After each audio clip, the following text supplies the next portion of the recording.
महाराष्ट्रामध्ये सर्वदूर जोरदार पाऊस चालू आहे। सध्या पावसाची काय परिस्थिती आहे हे जाणून घेऊया आमच्या प्रतिनिधींकडून। पूजा, नेमकी परिस्थिती काय आहे तिथे?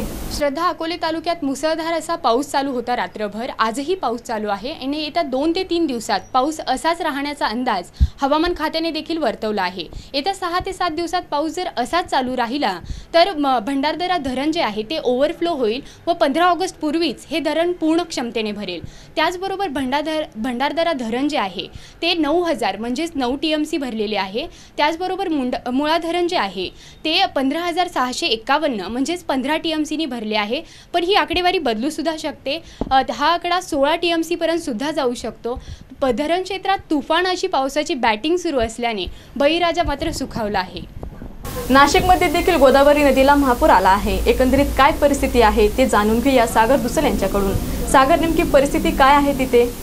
श्रद्धा, नक्कीच आपण जर का पाहिलं तर नाशिकमध्ये मुसळधार असा पाऊस कालपासून चालू आहे। आज तर गोदावरीला महापूर आलेला आहे आणि अतिशय रुद्रावतार त्या ठिकाणी गोदावरीने धारण केलेला आहे। आणि जर का आपण पाहिलं तर नगर जिल्ह्याचा जर का विचार केला तर नगर जिल्ह्यामध्ये जे मुळा धरण असेल, भंडारदरा धरण असेल, त्या धरण क्षेत्रामध्ये सुद्धा मोठ्या प्रमाणामध्ये पाऊस चालू आहे। आणि आत्ताच पूजानी सांगितलं, आपण ऐकलं पूजाकडून, की आत्ता सध्याला भंडारदरा धरण हे 9 TMC वरती गेलेलं आहे। म्हणजे 2-3 दिवसामध्ये ते धरण भरू शकतं जर का असाच पाऊस राहिला तर, ही सुद्धा शक्यता नाकारता येत नाही। आणि दुसरी सर्वात महत्त्वाची गोष्ट म्हणजे मुळा धरण जे आहे ते मुळा धरण आत्ता सध्याला 15 TMC म्हणजे 15.5 TMC झालेलं आहे। आणि आज संध्याकाळपर्यंत त्याचा रिपोर्ट सुद्धा येईल, 16 TMC पर्यंत ते जाईल असं आत्ता आपल्याला पूजानी सांगितलंच आहे।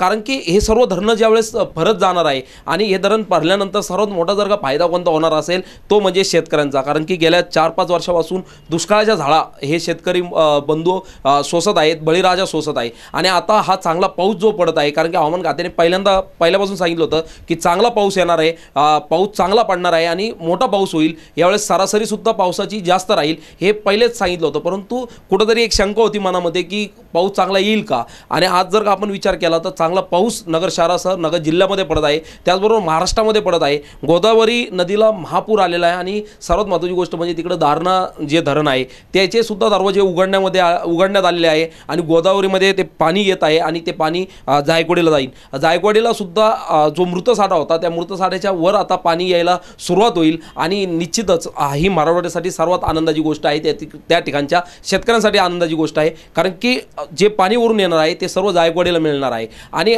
या सर्व गोष्टीचा जर परिणाम आपण पाहिला तर यावेळेस शेतकरी वर्ग चांगला आनंदित राहील। कारण की त्याच्या शेतामध्ये येणारे पिकं हे मोठ्या प्रमाणात येतील, चांगली शेती होईल आणि त्याचबरोबर व्यापारी वर्गसुद्धा खुश राहील। कारण की येणारी दिवाळी असेल, येणारे सणसुद्धा असेल, त्यावेळेस मोठ्या प्रमाणामध्ये मार्केटमध्ये लोक येतील। कारण की गेल्या 4-5 वर्षापासून जो दुष्काळ पडला होता त्यामुळे व्यापाऱ्यांवरती पण त्याचा मोठा परिणाम झाला होता। श्रद्धा, धन्यवाद पूजा आणि सागर आपण दिलेल्या माहितीबद्दल।